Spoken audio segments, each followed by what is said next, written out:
le silence est un positionnement. Et laisser un génocide se dérouler, c'est déjà aussi avoir une position politique.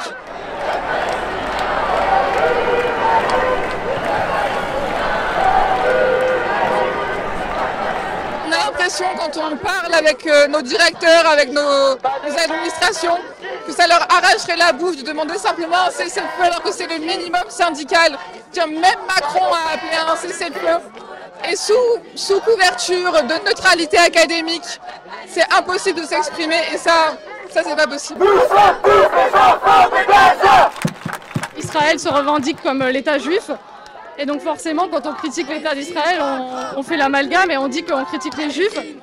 Sauf qu'il y a plein de Juifs déjà dans la diaspora, dans le monde entier, qui n'ont pas de lien avec Israël, qui critiquent ce que fait l'État d'Israël, et ils ne sont pas antisémites. Et assimiler l'État d'Israël à tous les Juifs dans le monde, en fait, c'est un appauvrissement de l'identité juive, qui assimile l'identité juive à une opinion politique plutôt qu'à l'appartenance à la religion juive et à la culture juive.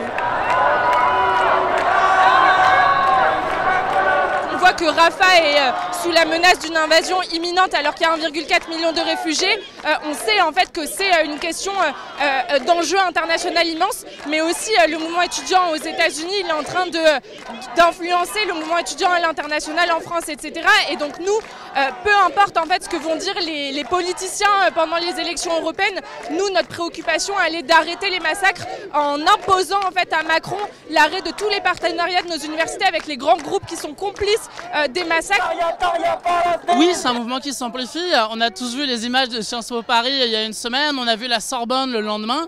Et là, maintenant, c'est toutes les universités qui, d'une manière ou d'une autre, voient des équipes militantes, des assemblées générales, des blocus. C'est des centaines de personnes qui se mobilisent, commencent à se coordonner à une échelle de la région parisienne, par exemple, avec une assemblée interfac qui s'est réunie hier soir à Paris 8, qui a réuni plus d'une centaine de personnes, qui couvrait en fait la majorité des universités de la région parisienne. Là, ce qu'il faut, c'est continuer.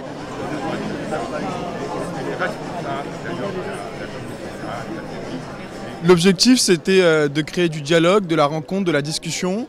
Depuis le 7 octobre, depuis que la guerre entre Israël et le Hamas a commencé, il y a de fortes crispations au sein de la société et en particulier dans les universités. Et les étudiants en souffrent beaucoup et en particulier les étudiants juifs.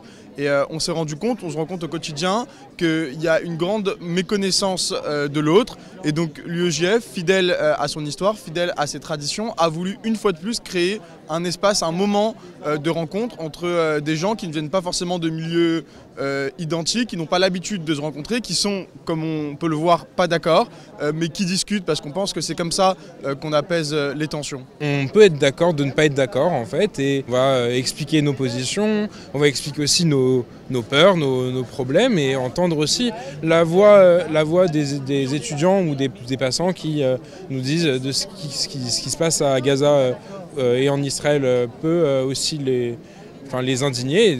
On entend très bien ça et il faut l'entendre pour justement créer cette parole. Si on ne s'entend plus, on ne parle plus et on ne peut pas être dans une société sereine, dans une société qui fonctionne, et notamment avec des étudiants à l'université, notamment juifs, qui se retrouvent isolés en amphi du fait qu'on leur colle automatiquement « Ah, il est juif, il est sioniste, il est pro-Netanyahou ».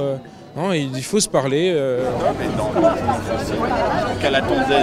On peut pareil être entre guillemets juif de France ou même israélien et ne pas forcément soutenir le gouvernement, comme nous en France on ne soutient pas, on peut être français et ne pas forcément soutenir le gouvernement en place. Israël est une démocratie, certes en péril, mais ça reste une démocratie, et l'objectif de cet événement c'est de se dire qu'on n'est pas obligé d'être l'un contre l'autre, mais plutôt débattre, discuter, donner son point de vue et passer un bon moment finalement.